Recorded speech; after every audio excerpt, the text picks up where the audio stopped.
When you're a competitive athlete, you learn very quickly how strong you are or how energetic you are, all of those things. But it could very well be that there's a lot of people who have an equally as good a body as you have, that performs just as well, that is as muscular, let's say in bodybuilding, has exactly the same kind of proportions and all of those things. So the question really is what puts you over the top? It is the mind that really creates the body. It's the mind that makes you really work out the 4 or 5 hours a day. It is the mind that visualizes of what the body ought to look like as the finished product.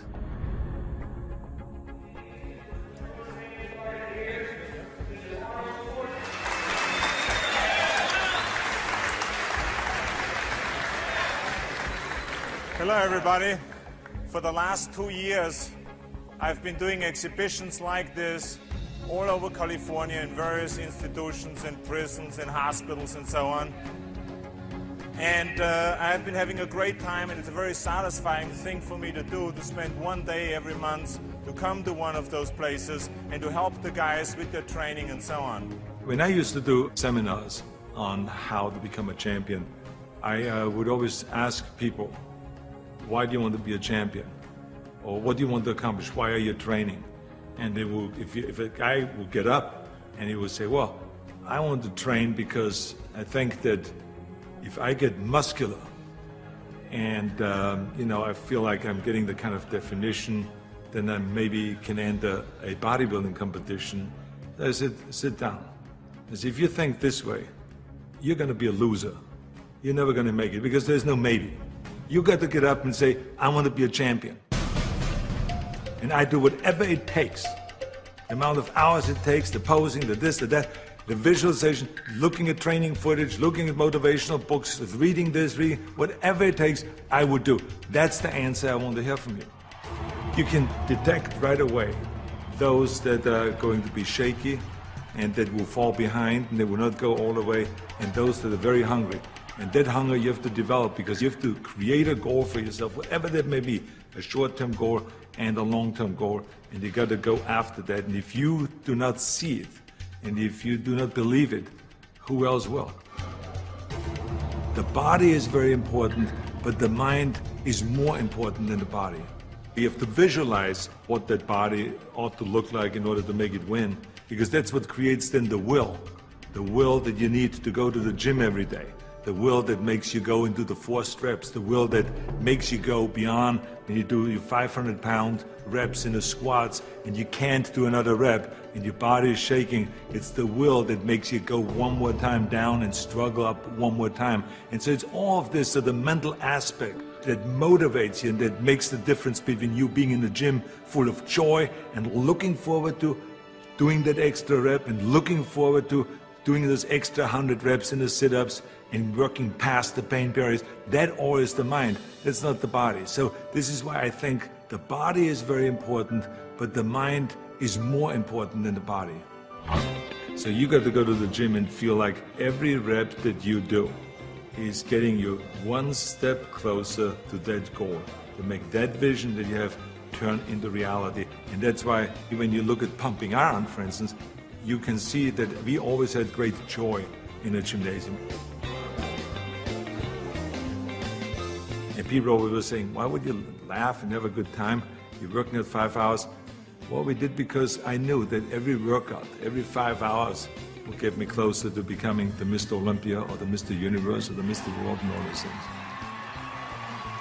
And I think that if you think that along the way you're not going to fail, then you're blind. Because there's no one that I've ever met, no matter how successful they are, that haven't said that they had their failures along the way.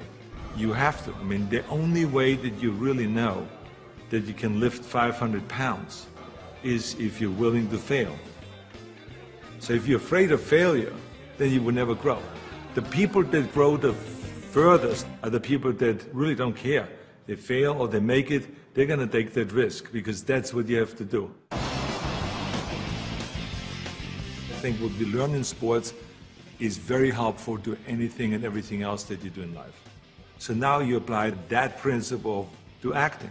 And you say, well, wait a minute, I put 5 hours in every day in working out, I did my posing 1 hour a day, I did my stretching and the this and that, and all of those kind of things.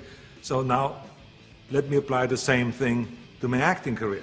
Let's go to acting class every day. Let's go and work on the accent, the same amount of time, with the same will, and let's visualize what am I shooting for? Okay, I want to be another Clint Eastwood. I want to be another John Wayne. I want to be another Kirk Douglas, all those great heroes that I admired as a kid. So that's what I'm going after. And that same principle works, even though there's so many people around that say, no, you will never make it because you have an accent, your body is too big, and your name Schwarzenschnitzel or whatever, who can pronounce that? But you know. It doesn't matter if anyone else knows and if anyone else believes in it, but you know. And that you know that principle of visualizing yourself as a star will work, and all you have to do now is go towards that vision. I've retired from bodybuilding in 1975, and I signed a series of Conan movies. Here I was, big studio behind you, budget $20 million, of course, which was in those days is an equivalent of today, $150 million. I was going to Australia to be a judge at the Mr. Olympia competition.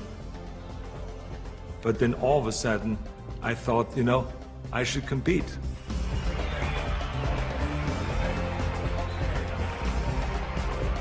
I think the competitors felt very disappointed. So they felt kind of, why would I do that? Why would I take that trophy away from them when I have everything else on the plate? And so I think there was disappointment there. And, I just felt, well, that's something that I need to do. I felt very strongly about it, and so I competed. So now you apply that principle in my political career. This historic election has come about because there's a tremendous disconnect between the people of California and the leaders of California. I'm running for governor to lead a movement for change. I want to be the people's governor.